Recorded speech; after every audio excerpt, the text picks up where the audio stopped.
কোনোদিন কাবাগরের সামনে গেলে বা কোনো আত্মীয় স্বজন গেলে বলবেন, কাবাগর দেখার সাথে সাথে প্রথম যখন কালো অংশটা চোখে পড়বে, যখন আপনি মসজিদে হেরমের গেট দিয়ে ঢুকবেন, যখন ওই Fahad gate, king Fahad gate আছে, যখন ঢুকবেন অনেক দূর থেকে কালো কালো কাবাগরের একটু একটু দৃশ্য ভেসে উঠবে চোখের সামনে।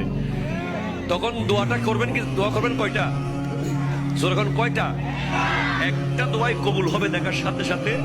কাবা ঘর দেখার সাথে সাথে প্রথম যে দোয়াটা করবেন ওটা কবুল করবেন কে?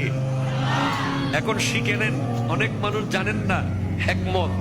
আপনি একটা দোয়া করবেন, একটাই শেষ, একটা সুযোগ পাবেন আপনি, কিন্তু আপনি এমন এক দোয়া করবেন যেন যতদিন ওখানে থাকেন প্রত্যেক দোয়া কবুল হয়ে যায়। এই হিকমতি দোয়াটা শিখে নেন। আপনি বলবেন, আল্লাহ আমি 10, 12, 15 যতদিন এখানে থাকবো, যতগুলো দোয়া করব সব কবুল করে নিয়েন। দোয়া করছেন কয়টা? পাবেন কয়টা?